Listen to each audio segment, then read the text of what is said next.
Alright YouTube, hello, thank you for watching.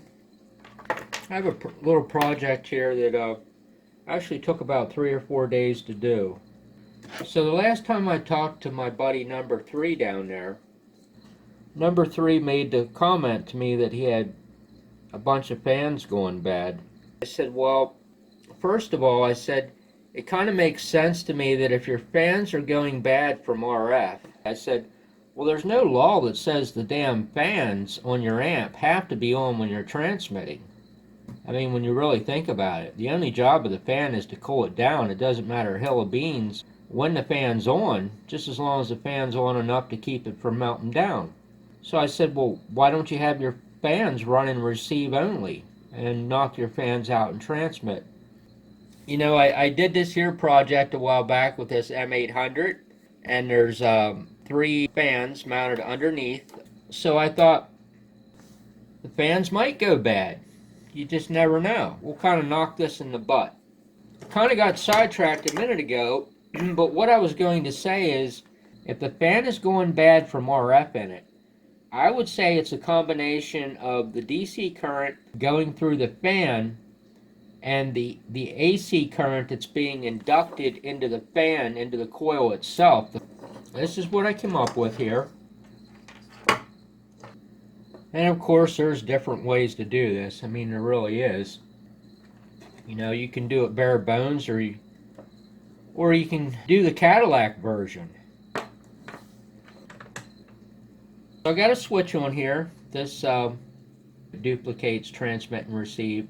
In my case here, this is actually going to attach to the bias relay, which is a single pole double throw relay. But you can attach this to a core line or whatever. So the switch is in the receive position. Power this up.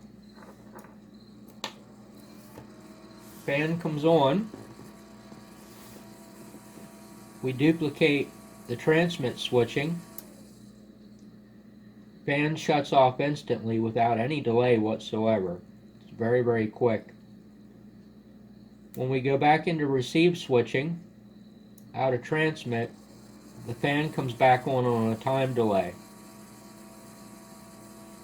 So transmit, no fan, receive, delayed fan.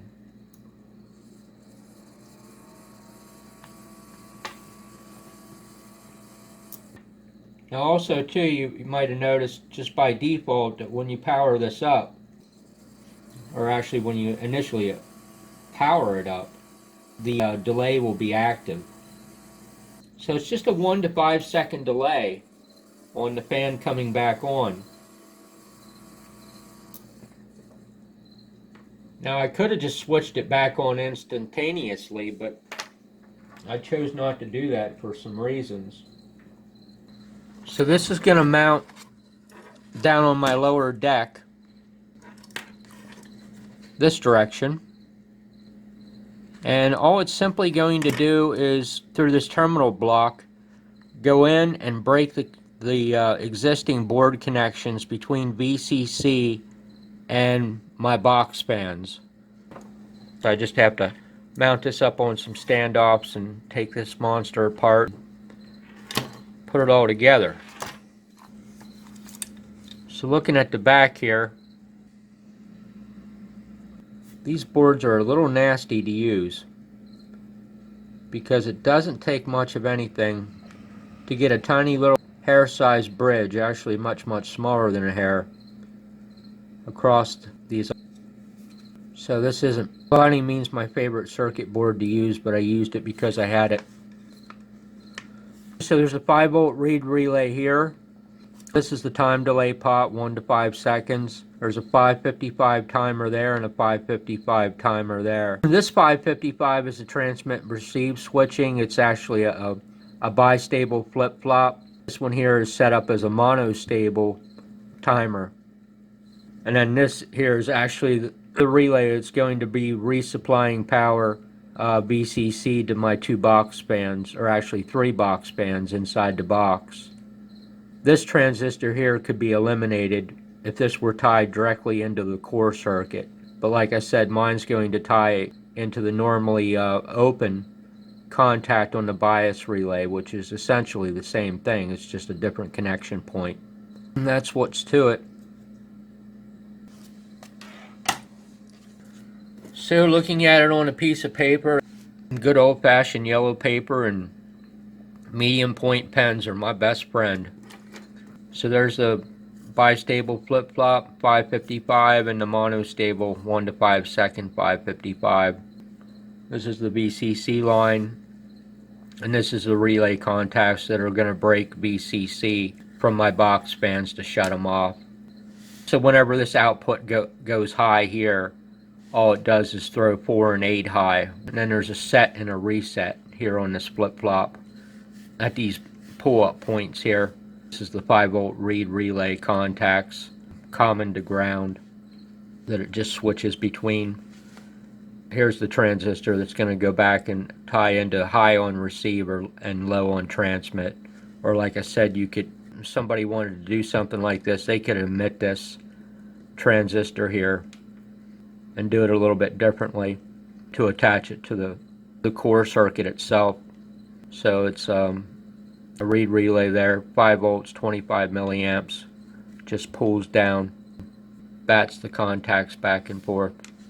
So that's really all there is to it. Looks pretty simple on paper, extremely time consuming. You know, it looks simple once you have it done. Did need to check this delay though. Just want to verify the range of the pot.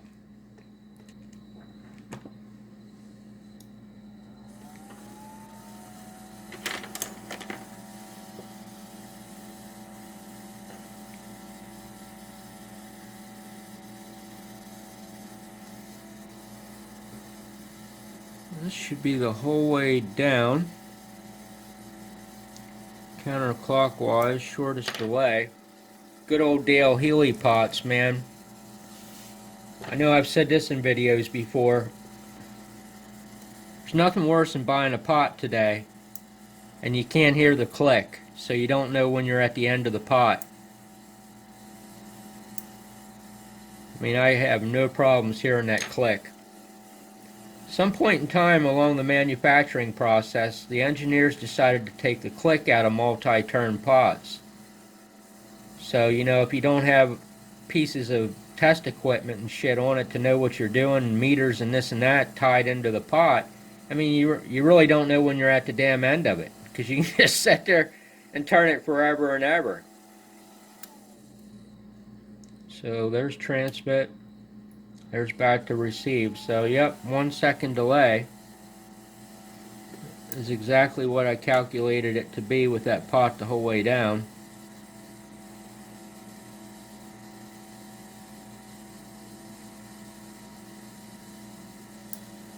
With the pot the whole way up, should be 5 seconds.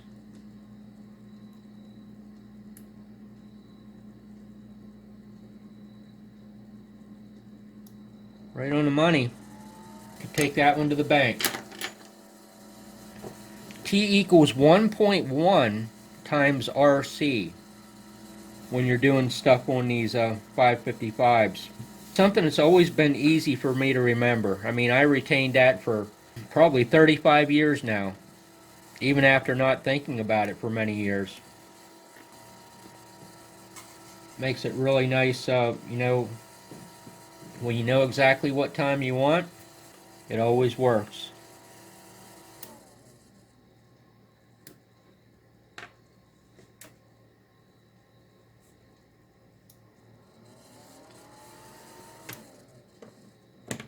So that's about the end of the road there. So I just thought I'd share that. Take it as you may. Maybe it'll give somebody a good idea. Maybe it'll help somebody out. I don't know. But a fan that's not rotating certainly can't be a fan that's going bad when there's RF in the fan. That's kind of my take on that. So, hey, thank you very much for watching today. Have a great day.